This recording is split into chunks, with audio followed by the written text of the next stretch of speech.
Hello बेटा, कैसे हैं आप? आई होप आप सभी ठीक होंगे बच्चे। अभी तक हमने अपने चैप्टर 2 के बेटा 30 से लेके 35 नंबर ऑफ क्वेश्चंस देखे हैं क्लास 8 के। आज हम अपने नेक्स्ट चैप्टर, हमारे सिलेबस में 3 ही चैप्टर आने वाले हैं। चैप्टर 2 आएगा अपना और चैप्टर 4 आएगा एंड देन आपका चैप्टर 11 आने वाला है। तो आज हम चैप्टर 4 की बात करने वाले हैं जिसका नाम है धातु और अधातु, मतलब मेटल और नॉन मेटल। ठीक है, अभी तक अगर आपने मेरे चैनल को सब्सक्राइब नहीं किया बेटा तो आप नीचे दिए हुए लिंक पर क्लिक करके मेरे चैनल को सब्सक्राइब कर सकते हैं।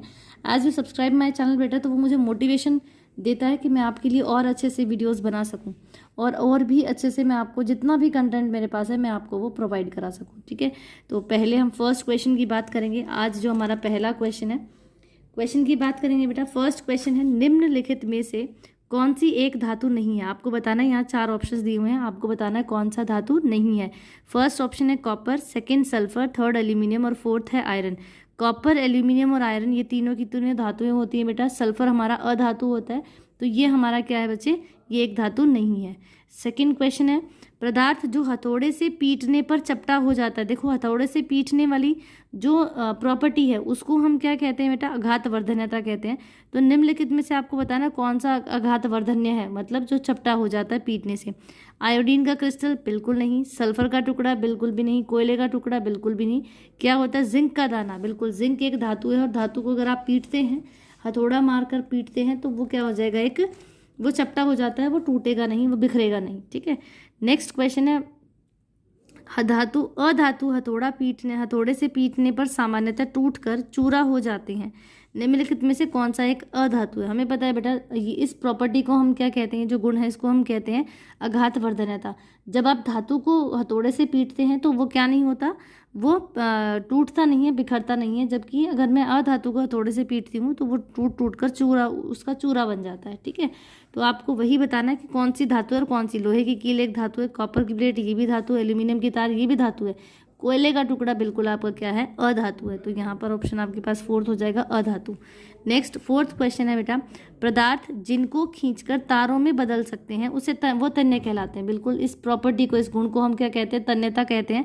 पदार्थ जिनको खींचकर तारों में बदल सकते हैं, उस प्रॉपर्टी को, उस गुण को हम क्या कहते हैं, तन्य कहते हैं। ठीक है, निम्नलिखित में से कौन सा तन्य पदार्थ नहीं है? आपको बताना कि कौन सा आपका तन्य पदार्थ नहीं है। सोडियम, कॉपर, एल्यूमिनियम या सल्फर। देखो, सोडियम, कॉपर और एल्यूमिनियम ये तीनों के तीनों क्या है बेटा, आपके मेटल्स हैं, धातु। और तीनों के तीनों जो धातुएं होती हैं वो क्या होती है, वो उनके पास एक गुण होता है जिसको हम कहते हैं तन्यता। तो ये तो खींचकर तारों में परिवर्तित किए जा सकते हैं। कौन सा बचा हमारे पास, सल्फर, ये अधातु है। इसको हम लोग क्या नहीं कर सकते, खींचकर तारे नहीं बनाई जा सकती। नेक्स्ट फिफ्थ क्वेश्चन है बच्चे आपके पास, धातु सामान्यतः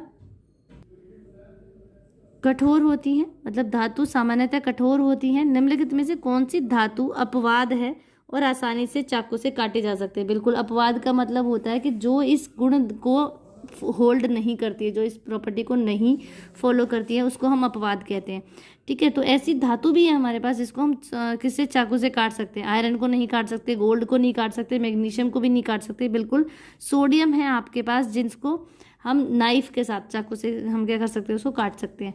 नेक्स्ट सिक्स्थ क्वेश्चन है बच्चे, धातु सामान्यतः ठोस होते हैं। बिल्कुल, सामान्यतः मतलब लगभग सभी धातुएं ठोस होती है, लेकिन एक धातु, निम्नलिखित में से बताना है कौन सी धातु कमरे के ताप पर द्रव्य अवस्था में होती है। देखो बेटा, जब आप डॉक्टर के पास जाते हो तो डॉक्टर क्या करता है, आपका टेम्परेचर मापता है। टेम्परेचर मापने के लिए उसके पास एक इंस्ट्रूमेंट होता है जिसको हम कहते हैं थर्मामीटर। थर्मामीटर के नीचे क्या होता है, देखो थर्मामीटर कैसा होता है, ऐसा होता है थर्मामीटर, है ना। और थर्मामीटर के नीचे क्या लगा होता है, एक छोटा सा बल्ब लगा होता है, और जो जिसके अंदर सिल्वर कलर का सब्सटेंस होता है। ठीक है, तो इसको कहते हैं बल्ब। इस बल्ब के अंदर जो सिल्वर कलर का सब्सटेंस है वो क्या होता है, हमारा मरकरी होता है। क्या होता है बेटा, मरकरी होता है। Mercury is the only metal, ये सिर्फ अकेली मेटल है, अकेली धातु है जो कैसे होते हैं, लिक्विड अवस्था में, मतलब तरल अवस्था में भी, आपको द्रव्य अवस्था में भी ये पाई जाती है। ठीक है, नेक्स्ट सेवेंथ क्वेश्चन है बेटा, धातु सामान्यतः तनु अम्लों से अभिक्रिया कर हाइड्रोजन गैस उत्पन्न करते हैं। बिल्कुल, जो धातुएं होती हैं वो अम्लों के साथ क्या करती हैं, रिएक्शन करती हैं, अभिक्रिया करती हैं और वो हाइड्रोजन गैस को उत्पन्न करती हैं। निम्नलिखित में से कौन सी धातु हाइड्रोक्लोरिक अम्ल से अभिक्रिया नहीं करती? देखो, मैग्नीशियम, आयरन और एल्यूमिनियम ये तीनों धातुएं ऐसी हैं जो किसके साथ, हाइड्रोक्लोरिक अम्ल के साथ क्या करती हैं, रिएक्शन कर लेती हैं। लेकिन कॉपर एक ऐसी मेटल है बेटा जो इसके साथ अभिक्रिया नहीं करती। ठीक है, अभिक्रिया करके क्या नहीं निकालती, हाइड्रोजन गैस नहीं निकालती। नेक्स्ट 8th क्वेश्चन है बच्चे हमारे पास, 8वां जो क्वेश्चन है आज का, निम्नलिखित में से किसकी ठंडे जल से तीव्र अभिक्रिया होती है। देखो कुछ ऐसी धातुएं होती हैं, कुछ ऐसे हमारे पास धातुएं होती हैं जो ठंडे जल के साथ अभिक्रिया करते हैं, कुछ ऐसे हैं जो गर्म के साथ करती हैं, कुछ ऐसी जो स्टीम के साथ मतलब भाप के साथ करती हैं।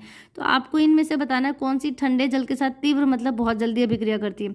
तो हमारे पास वो कौन सी बच्चे, सोडियम है। नेक्स्ट 9th क्वेश्चन है बेटा, धातु जो तनु हाइड्रोक्लोरिक अम्ल के साथ सोडियम हाइड्रोक्साइड विलयन के साथ भी अभिक्रिया कर हाइड्रोजन गैस निकालती है। मतलब ऐसी धातु आपको बतानी है जो अम्ल के साथ भी रिएक्शन कर लेती है, जो क्षारक के साथ भी क्या कर लेती हैं, रिएक्शन कर लेती है। हाइड्रोक्लोरिक अम्ल हमारा एसिड है बेटा, अम्ल है, सोडियम हाइड्रोक्साइड हमारा क्षारक है। तो ऐसी धातुएं, उन्हें हम उभयधर्मी धातुएं कहते हैं, जो धातुएं अम्ल और क्षारक दोनों के साथ अभिक्रिया करके हाइड्रोजन गैस बनाती है। तो वो हमारे पास कौन सी है बेटा, एल्यूमिनियम। हमारे पास 2 मेटल्स हैं बेटा, एक तो है जिंक और दूसरा है एल्यूमिनियम। ये दोनों धातुएं ऐसी हैं जो अम्ल और क्षारक दोनों के साथ क्या करती हैं, रिएक्शन कर लेती हैं, और इन्हें हम कहते हैं उभयधर्मी। क्या कहते हैं बच्चे, इन्हें हम कहते हैं उभयधर्मी जो धातु है वो कहते हैं। ठीक है।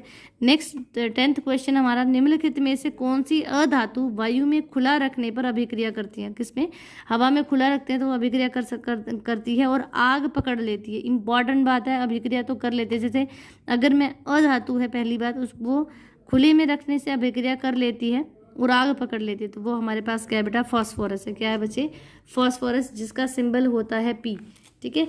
नेक्स्ट 11th क्वेश्चन है बच्चे, सामान्यतः धात्विक ऑक्साइड क्षारीय होते हैं। बिल्कुल, जो धात्विक ऑक्साइड होते हैं, जब कोई भी धातु ऑक्सीजन के साथ अभिक्रिया करती है तो वो धात्विक ऑक्साइड बनाती है, वो क्षारीय होते हैं, क्षारकीय होते हैं। और अधात्विक ऑक्साइड आपके अम्लीय प्रकृति के होते हैं। निम्नलिखित में से किस ऑक्साइड का जलीय विलयन नीले लिटमस को लाल कर देगा। देखो बेटा, आपको ये ध्यान रखना है, नीले लिटमस को लाल कौन करेगा, जो अम्ल होगा, जो अपने प्रकृति में अम्ल होगा, वो क्या करेगा, नीले को लाल कर देगा। तो यहाँ पे सल्फर डाइऑक्साइड हमारा SO2 है हमारे पास, सल्फर डाइऑक्साइड, जो आपका कैसा होता है, ऐसा आपके पास ऑक्साइड है जो क्या करता है, नीले लिटमस को लाल कर देता। आज का लास्ट क्वेश्चन है बेटा 12th क्वेश्चन, 12 क्वेश्चन करेंगे आज हम। तो जो 12th क्वेश्चन है उसकी बात करेंगे, कॉपर को विद्युत चालन तारों के रूप में उपयोग में लाने के लिए कौन सा गुण उत्तरदायी है। आपको बताना कि कौन सा गुण, कौन सा कैरेक्टरिस्टिक्स जो इस काम के लिए उत्तरदायी है। तो यहाँ पर देखो बेटा, फिर से मैं क्वेश्चन रीड करी, कॉपर को विद्युत चालन तारों के रूप में लाने के लिए, उस रूप में परिवर्तित करने के लिए कौन सा गुण उत्तरदायी है। हमें पता है यहाँ पर उत्तरदायी नहीं है लिखना है। तो नहीं है, तन्यता तो होती ही है, खींचकर तारे बनाना, विद्युत का ये अच्छा कैसा है, चालक है, और ये ठोस भी है। लेकिन क्या नहीं है, इसका रंग जो है उसका कोई प्रभाव नहीं पड़ता, रंग का कोई प्रभाव नहीं पड़ता। कॉपर में से अगर विद्युत धारा प्रवाहित हो रही है, उसमें से अगर बिजली अपने अंदर से वो गुजार रहा है, तो वो उस पर रंग का कोई प्रभाव नहीं पड़ता। तो आज के लिए ये 12 क्वेश्चन थे बेटा, आई होप आपको समझ आए होंगे। Please do like share and subscribe my channel बेटा, क्योंकि जब आप मेरे चैनल को सब्सक्राइब, लाइक एंड शेयर करते हैं तो ये मुझे मोटिवेशन देता है कि मैं आपके लिए बहुत अच्छे से काम कर सकूं। और हम लोग जुड़े हैं इसीलिए कि हम अच्छे से साइंस की जो कंसेप्ट है, छोटे छोटे कंसेप्ट, उनको बहुत अच्छे से हम लोग क्या कर रहे हैं, अपने माइंड में बिठा पाएँ, उनको क्लियर कर पाएँ। ठीक है। तो अगर आपको मेरी वीडियोज़ पसंद आ रही है बेटा, मेरा समझाया हुआ आपको समझ आ रहा है, तो please do like share and subscribe my channel. Thank you.